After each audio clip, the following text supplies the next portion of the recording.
தங்கம் பூவா சரிடி கடை ஓப்பன் பண்ணும்போது ரொம்ப யோசித்தேன் இங்கே என்ன வியாபாரம் ஆக போகுது அப்படின்னு சொல்லிட்டு. ஆனால் பார்த்தீங்கன்னா ஃபாரின்லேருந்து வரவங்க எல்லாரும் இங்கே வந்து நேரடியாக பார்த்து வாங்கிட்டு போகிறாங்க. அதில் செம்ம ஹாப்பி. அது இல்லாமல் தம்பியோட ஃபங்க்ஷனா இல்லை வேறு ஃபங்க்ஷனா அப்படின்னு யோசிச்சுக்கிட்டே இருக்கேன். உங்கள் சமையலோட ருசியை கூட்ட அம்மா சமையலோட மசாலா வாங்கி சமைச்சு பாருங்கள். அதோட சுவையே தனியாக இருக்கும்.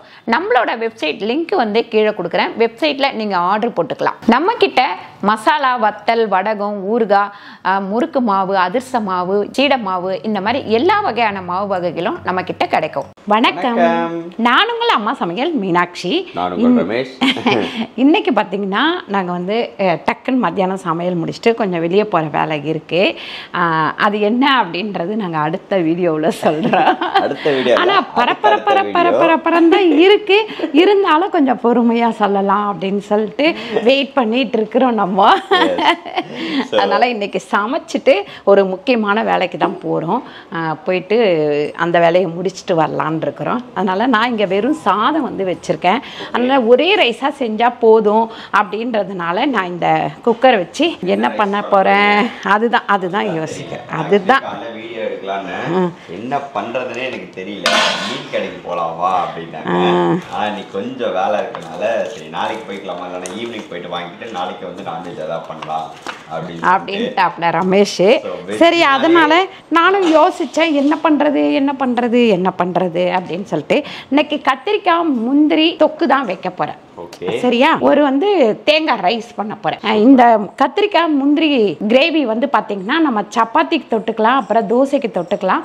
இந்த மாதிரி ரைஸ் எல்லாத்துக்குமே நம்ம தொட்டுக்கலாம். இன்னைக்கு அதுதான் பண்ண போகிறோம். முந்திரி கத்திரிக்காய் கிரேவி. தேங்காய் பால் ரைஸ். அப்புறம் நிறைய பேர் சொல்லுவாங்க அம்மா வந்து நிறைய அடிக்கடிக்கு தேங்காய் பால் சாதம் செய்வாங்க. கீ ரைஸ் தான், கீ ரைஸ் பண்ணுவாங்க அப்படின்ட்டு. இது ஏன் நான் அடிக்கடிக்கு பண்ணுறேன் அப்படின்னாக்கா எங்கள் எல்லாத்துக்குமே அது ரொம்ப பிடிக்கும். அதனால நாங்கள் வந்து அது பண்ணிடுவோம். ஆனால் வந்து பார்த்தீங்கன்னா அந்த கீ ரைஸும் இதுவும் வந்து ரொம்ப ஸோ அதனால தான் நாங்கள் நிறைய அது வந்து பண்ணுவோம். இன்னைக்கு வந்து பார்த்தீங்கன்னா லஞ்ச் முடிச்சு நம்ம வெளியே போகிறோம். லஞ்சுக்கு வந்து இந்த 2 ஐட்டம் பண்ண போகிறோம். ஒயிட் ரைஸும் பண்ண போகிறோம். ஒயிட் ரைஸ் வச்சுட்டேன், கொஞ்சம் ரசம் வைக்கணும். ஏன்னா ஒயிட் ரைஸ்க்கு வந்து ரசம் வேணும் அப்படின்வாங்க. அதனால அதுக்கு ரசம் வைக்கணும். கொஞ்சம் கடகடன்னு முடிச்சுட்டு கிளம்புனா தான் சரியாக இருக்கும். எஸ். ஸோ வந்து நம்ம லாஸ்ட் வீடியோவில் சொல்லியிருந்தோம் ஜாப்காக நிறைய பேர் கால் பண்ணியிருந்தாங்க, கேட்டிருந்தாங்க. ஆனால் நான் ரொம்ப லாங்லேருந்து கால் பண்ணேன். சில பேர் இங்கேருந்து கால் பண்ணியிருந்தாங்க. ஸோ அவங்களெல்லாம் கொஞ்சம் கொஞ்சமாக ஷார்ட் லிஸ்ட் பண்ணிட்டு இருக்கோம். சரி. ஏன்னா தூரத்துலேருந்து வர்றது ஒரு என்ன பிரச்சனைனா அவங்களுக்குமே வந்து டைம் மேனேஜ்மெண்ட் பண்ண முடியாது. நமக்குமே டைம் வந்து எப்பவுமே ஒரு வேலை செய்யும் போது கரெக்டாக அந்த டைமுக்கு செஞ்சுட்டும் போக முடியாது. அதனால் கிட்டே இருக்கிறவங்கன்னா டக்குன்னு போயிடுவாங்க, பஸ் ஏறுற வேலை இல்லை. அந்த மாதிரி நாங்கள் யோசிச்சு தான் கிட்டே இருக்கிறவங்க வந்தால் நல்லாயிருக்கும் அப்படின்னு சொல்லிட்டு யோசித்தோம். ஸோ ஓகே, இப்போ என்ன தேங்காய் என்னப்பா தேங்காய் வந்து தேங்காவும் இந்த முந்திரியும் சேர்த்து அரைக்கணும். அந்த கத்திரிக்காய்க்கு ஃபஸ்ட்டு எவ்வளோ போட்டிருக்கீங்க? அரை முடி தேங்காய் போட்டிருக்கேன். என்ன அரை முடி தேங்காய், பச்சை மிளகாய் வந்து ஒரு 6 பச்சை மிளகாய், 2, 4, 6, 7 பச்சை மிளகாய் சேர்த்துக்கிறேன். ஓகே. இந்த முந்திரி கொஞ்சம் நல்லா ஒரு 50 கிராம் அளவுக்கு முந்திரி போட்டுக்கோங்க. இது எல்லாமே அரைச்சி எடுக்கணும். மறுபடியும் இந்த தப்பு தான்டா, ஆளே மாறிட்டாங்க, இன்னும் அந்த தப்பு முடியலையா? சோம்பு போடணும் இதில். வெயிட் பண்ணு, இங்கே சூடாக இருக்குது குக்கர் வச்சுட்டு அப்புறம் அம்மா நீங்கள் சூடு வச்சுட்டிங்கம்மான்னு சொல்லக்கூடாது. இல்லை பாதுகாப்பாக நின்று லைட்டாக நம்ம பக்கம் அனல் அடிச்சது, திரும்பி பார்த்தேன். என்னடா இது சோம்புக்கான கீழே போய் எடுத்துகிட்டு வரேன். 12 மணிக்கு ஒரு டீ, 11 மணிக்கு குடிக்கிற டீ இப்போல்லாம் நாங்கள் குடிக்கிறதே இல்லை. என்னைக்குன்னா ஒரு நாளைக்கு மட்டும்தான் குடிக்கிறோம். உங்களுக்கு யாருக்கெல்லாம் வந்து 11 o'clock அப்புறம் வந்து நைட்டு நடு மதியானம்லாம் டீ குடிப்பீங்கன்னு சொல்லிட்டு கீழே கமெண்ட் பண்ணுங்கள். இப்போ நாங்கள் ரொம்ப கம்மி பண்ணிட்டோம்ல. நாளைக்கு 6 டீ 7 டீ நானும் அம்மாவும் குடிச்சிட்டு இருந்தோம். ரொம்ப கம்மி, அதாவது 2 வேளை தான் குடிக்கிறோம். சில நேரம்லாம், சில நேரம் 3 வேளை. இப்போ வந்து 3 டைம் ஆயிருக்கு. இன்னும் அதை கம்மி பண்ணி வேற ஏதாவது ஹெல்த்தியா நம்ம குடிக்கணும் அப்படின்னு பார்க்குறோம். ஆனால் அந்த டீ அடிக்ஷன் வந்து ஒரு பெரிய விஷயமா இருக்கு. ஆனால் அது இல்லாமல் இருக்கிறது நல்லது. ஆமாம், எங்கள் வரலட்சுமிக்கு அது ஒரு நல்ல பழக்கம். ஏன்னா டீ காஃபி எப்போனா ஒரு நேரம் காஃபி குடிக்கும். அதை கூட நாங்கள் திட்டி வெறும் வயிற்றோட எதுக்கு வேலை செய்கிற அப்படின்னு சொல்லி கேட்கறதுனால அந்த அம்மா வந்து சும்மா ஒரு நாளைக்கு கண் துடைப்புக்காக குடிக்கிறது. இந்த அடிக்ஷனில் யார் யாரெல்லாம் இருக்கீங்க அப்படின்னு சொல்லுங்க. யாரெல்லாம் டீ குடிக்க நிறைய குடிச்சிட்டு இருந்து இப்போ கம்மி பண்ணியிருக்கீங்க, எப்படி நீங்கள் கம்மி பண்ணிக்கணும் கமெண்ட்டை சொல்லுங்கள். யாருக்காவது யூஸ்ஃபுல்லாக இருக்கான்னு பார்ப்போம். இது எதுக்குங்கம்மா? இது வந்து கொஞ்சம் சாப்பாடு வைக்கிறோம்லப்பா, அதுக்கு கொஞ்சம் கூட்டு மாதிரி வச்சிட்டோம்னா போட்டு பிணைஞ்சும் சாப்பிட்லாம். அதனால் பட்டை லவங்கம் ஏலக்காய் இதெல்லாம் சும்மா லைட்டாக ஒரு 2 மட்டும்தான் போட்டிருக்கேன். இப்படி எண்ணெய் காஞ்சிருந்ததுன்னா ஆஃப் பண்ணிட்டேன். இப்போ பார்த்தா இப்படி ஆயிடுச்சு. இதை அரைச்சிக்கிறேன்ப்பா. இது எதுக்குன்னு பார்த்தீங்கன்னா அந்த இதுவுக்கு கத்திரிக்காய்க்குப்பா. முந்திரி, தேங்காய், பச்சை மிளகாய் போட்டிருக்கேன். அப்புறம் சோம்பு 1 ஸ்பூன் அளவுக்கு சோம்பு. இந்த முந்திரி பார்த்திங்கன்னா ஒரு 50 கிராம் அளவுக்கு முந்திரி சேர்த்துக்கிறேன் அதில். இது வந்து ரைஸுக்கு. அதுக்கப்புறம் இஞ்சி பூண்டு பேஸ்ட் வந்து 1 ஸ்பூன். அதுக்கப்புறம் பச்சை மிளகாய் ஒரு 6 பச்சை மிளகாய், 1/2 ஸ்பூன் ஜீரகம். இது வந்து பார்த்திங்கன்னா நம்ம கத்திரிக்காய்க்கு, அதான் முந்திரி கத்திரிக்காய் கிரேவிக்கு ஒரு 5 ஸ்பூன் அளவுக்கு எண்ணெய் ஊற்றிருக்கேன். எண்ணெய் கொஞ்சம் நல்லா காயட்டும். இப்போ அரிசி வந்து நான் 5 அழாக்கு போட்டிருக்கேன். 1க்கு 1 நான் தண்ணி ஊற்றிக்கிறேன்.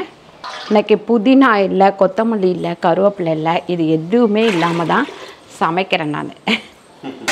நம்ம மார்க்கெட் போயிட்டு வந்தோம் அன்னைக்கு வாங்கலப்பா, நம்ம ரொம்ப லேட்டாக போகணும்ல, அதனால் இதில் வந்து நான் தண்ணி ஊற்றிட்டேன். உப்புமே நான் இதில் சேர்த்துட்றேன். உப்பு சேர்த்துட்டு அதுக்கப்புறம் தேங்காய் பால் வந்து அரைச்சி ஊற்றிக்கலாம். அந்த தேங்காய் பால் ஊற்றுறதுக்கு கனெக்ட் பண்ணி தான் நான் தண்ணி ஊற்றிருக்கேன். இதில் பார்த்திங்கன்னா கடுகு ஒரு 3/4 ஸ்பூன் அளவுக்கு கடுகு போட்டிருக்கேன். 2 வெங்காயம், இதுக்கு வந்து உப்பு ஒரு 3/4 ஸ்பூன். கத்திரிக்காய்க்கு எல்லாத்துக்கும் சேர்த்து தான் போட்டிருக்கேன் அந்த மசாலா எல்லாத்துக்குமே. இந்த வெங்காயத்தில் நம்ம இஞ்சி பூண்டு பேஸ்ட்டு போட்டுக்கலாம். 1 ஸ்பூன் அளவுக்கு இஞ்சி பூண்டு பேஸ்ட்டு போட்டிருக்கேன். இப்போ கத்திரிக்காவை வந்து அதில் போட்டுட்டு நல்லா வதக்கிக்கலாம். கத்திரிக்காவை இந்த மாதிரி கொத்து கொத்தாக பூச்சிருக்கா என்ன இதுன்னு பார்த்து கட் பண்ணிக்கோங்க.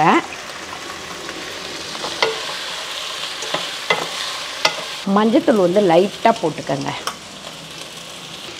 ஒரு பாதி லெமன் புழிஞ்சிக்கோங்க. ஏன்னா கத்திரிக்காய்க்கு வந்து கொஞ்சம் புளி இல்லை லெமன் ஏதாவது ஊற்றினா தான் நல்லாயிருக்கும். அதனால் நான் வந்து ஒரு பாதி லெமன் ஊற்றுறேன்.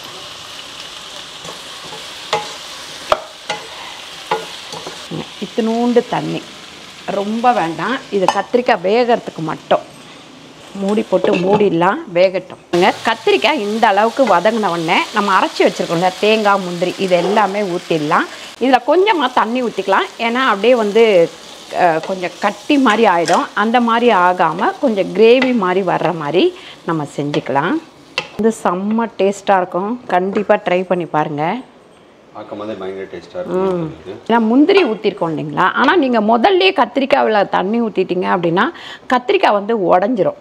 அதனால் இப்படி கொஞ்சம் கடைசியில் ஊற்றுங்க. நீங்கள் இப்போ மூடி வச்சுருவோம். மூடிட்டு சிம்மில் சின்ன அடுப்பில் வச்சிடலாம். பெரிய அடுப்பு தேவையில்லை இதுக்கு. அதனால் நம்ம சின்ன அடுப்பில் தூக்கி வச்சிடலாம். பாருங்கள், இங்கே தண்ணி வந்து கொதிக்குது. இந்த நேரம் நான் ஒரு டம்ளர் அளவுக்கு தான் தேங்காய் பால் ஊற்றுறேன். தேங்காய் பால் ஊற்றினதுமே நம்ம அரிசியை போட்டுடலாம்.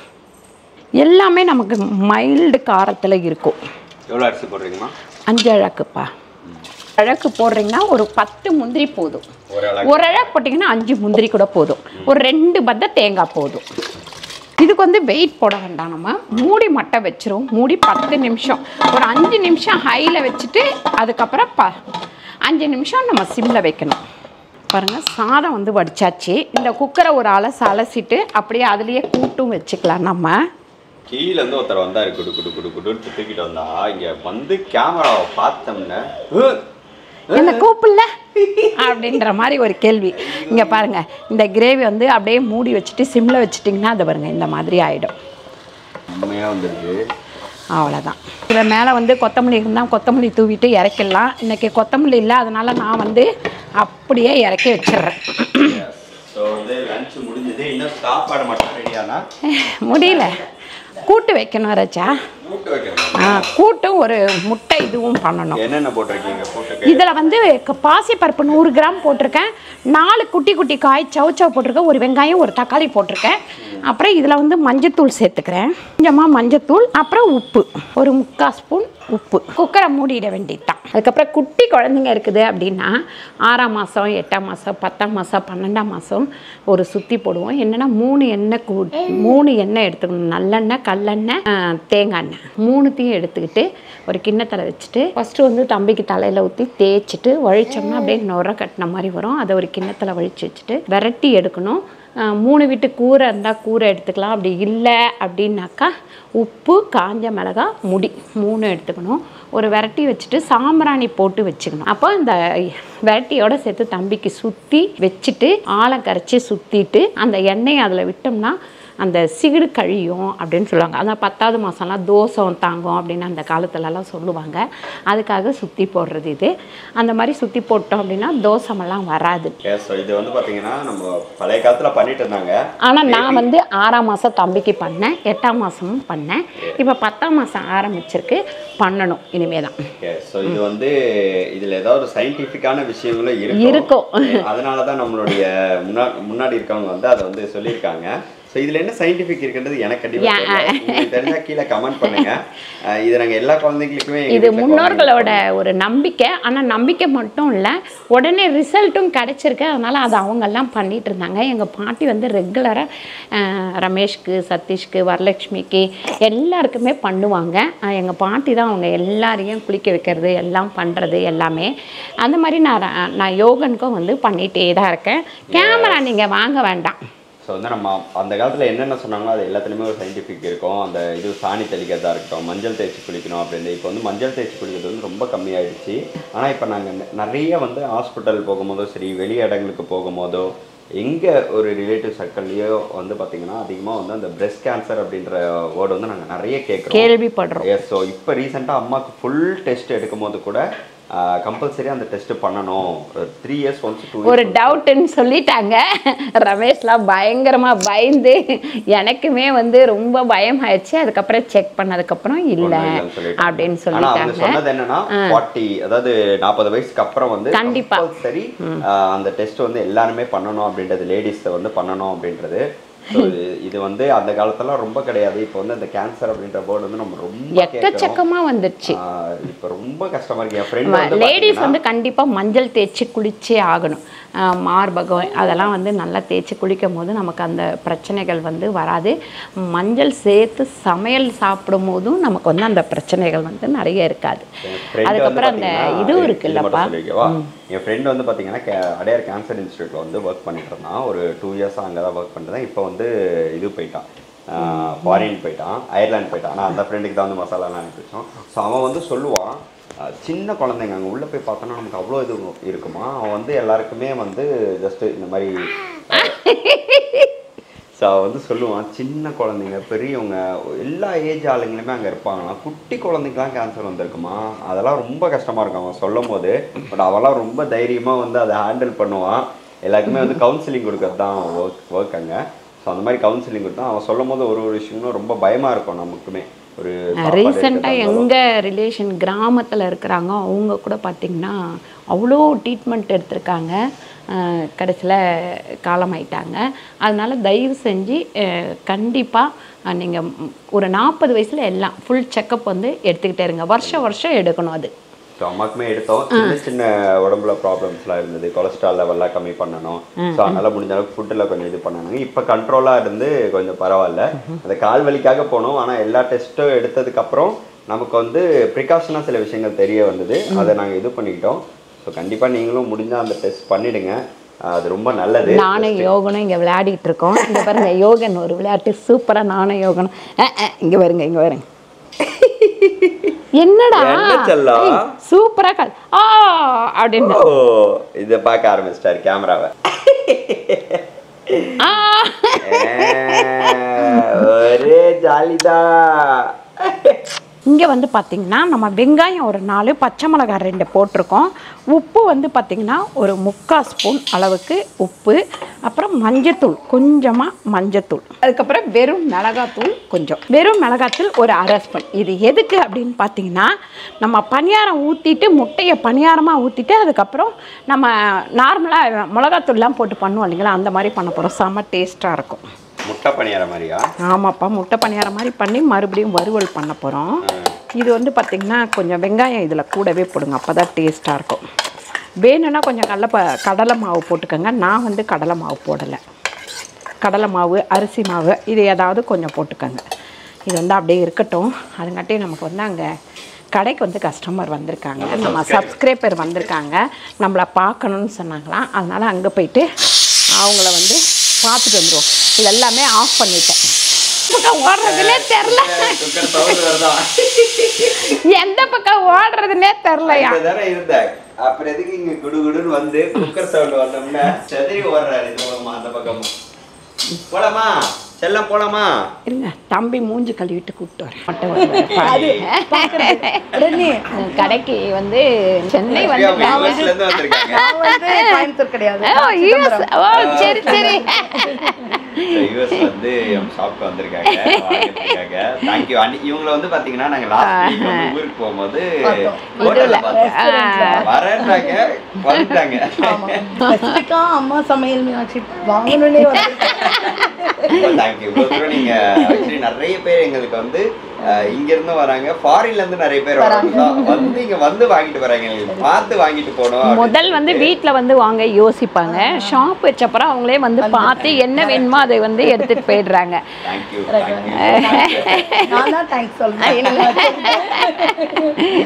கடை ஓப்பன் பண்ணும்போது ரொம்ப யோசித்தேன், இங்கே என்ன வியாபாரம் ஆக போகுது அப்படின்னு சொல்லிட்டு. ஆனால் பார்த்தீங்கன்னா ஃபாரின்லேருந்து வரவங்க எல்லாரும் இங்கே வந்து நேரடியாக பார்த்து வாங்கிட்டு போகிறாங்க. அதில் செம்ம ஹாப்பி. அது இல்லாமல் நம்மளையும் பார்த்துட்டு வாங்கிட்டு போகும்போது அவங்களும் ரொம்ப சந்தோஷப்படுறாங்க. சமையலை வந்து பாதியில் விட்டுட்டு போனோம் இல்லைங்களா, அதை முடிச்சிடலாம் வாங்க. இங்கே பார்த்தீங்கன்னா கூட்டு வேக வச்சு ஆஃப் பண்ணிட்டு போயிட்டேன். இப்போ தேங்காய், அதுக்கப்புறம் ஜீரகம், பச்சை மிளகாய் இதெல்லாம் அரைச்சி வச்சுருக்கேன். இதை வந்து போட்டுட்டு நல்லா ஒரு கிண்டிட்டு கொஞ்சமாக தாளிச்சு விட்டுடலாம். தூக்கணுமா ஒருத்தருக்கு? வர வந்து தூக்குறேன். இந்த ஒரே ஒரு நிமிஷம் இருமா. வரலட்சுமி வந்து அங்கே கடையில் இருக்காங்க, அதனால தான் தம்பியை நான் வச்சுக்கிட்டு சமைச்சிடலான்னு சமைச்சிட்ருக்கேன். கொஞ்ச நேரம் தூங்கினாரு, அதுக்கப்புறம் அவர் தூங்கலை. ஹாய் சொல்லு. ஹாய் சொல்லு தங்கம்.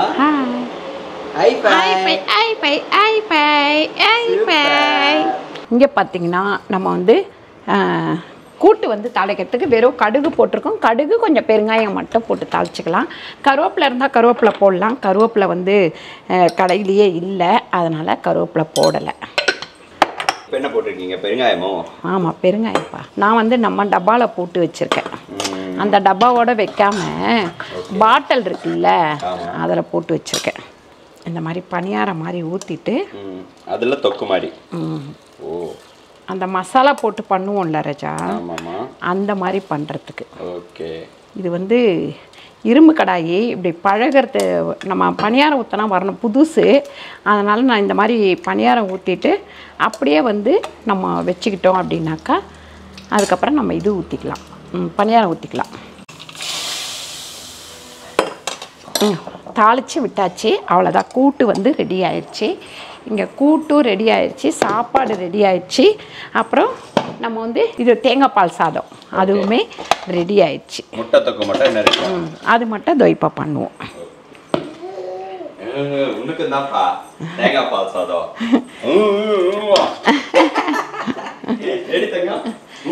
நம்ம பேசுகிறோம் இல்லைங்களா, பேசுகிறதுக்கு பதிலுக்கு அவர் பேசுகிறாராம்.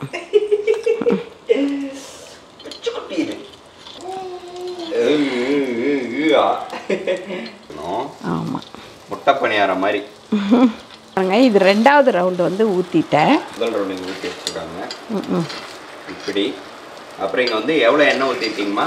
ஒரு 3லேருந்து 4 ஸ்பூன் ஊற்றிருக்கேன்பா. இப்படி ஒரு 2 ஸ்பூன் சேர்த்துக்கிறேன் நான். 2 ஸ்பூன் சேர்த்துட்டு கொஞ்சமாக தண்ணி விட்டுக்கிறேன். இந்த 65 மசாலா. ஆமாம், இதை வந்து நல்லா இந்த மாதிரி கொஞ்சம் மசாலா வாடை போகணும். டேஸ்ட் வேறு லெவலில் இருக்கும்போது இந்த மசாலாவை பார்க்கும்போது ஆமாம், நல்லா டேஸ்ட்டாக இருக்கும்.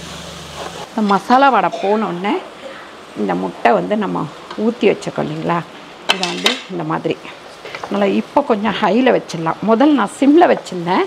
இந்த மாதிரி இது பண்ணதுக்கப்புறம் நல்லா கொஞ்சம் ஹைலியே மசாலாலாம் நல்லா ஒன்றோட ஒன்று ஒட்டி வரணும். மிரட்டலாக இருக்குது இந்த தொக்கு, சூப்பராக இருக்கும் இது. ஆமாம், நீங்கள் அப்படியே கூட சாப்பிட்லாம் இல்லைங்கம்மா. மசாலா கொஞ்சம் அதிகமாக போட்டிங்கன்னா நார்மலாக முட்டை தொக்கு சாப்பிட்றது போல இப்படி சாப்பிடும்போது ஒரு டிஃப்ரெண்ட் டேஸ்ட் கிடைக்கும். பாருங்க, வரலட்சுமி கடையிலேருந்து இங்கே வந்தாச்சு. அங்கே வந்து பில்லெல்லாம் எடுத்து கொடுத்துட்டு கொஞ்சம் இருந்தது வந்திருக்கேன் லஞ்ச் சாப்பிட்றதுக்கு. அதுங்காட்டி இங்கே லஞ்சு முடிச்சாச்சு. இங்கே பார்த்தீங்கன்னா கீ ரைஸ் பண்ணியிருக்கோம், கத்திரிக்காய் முந்திரி கிரேவி வச்சுருக்கோம். இங்கே வந்து சவ் கூட்டு வச்சுருக்கோம்.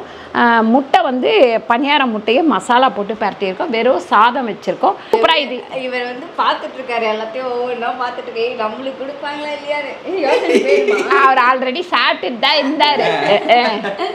அவங்க அம்மாவுக்கு தெரியாது இல்லைம்மா. இல்லடி தங்கம் என்ன பார்க்குறீங்க? பூவா? ஆமாண்டி, அப்படி தாண்டி சாப்பிடணும். பட் பூ வேணுமா?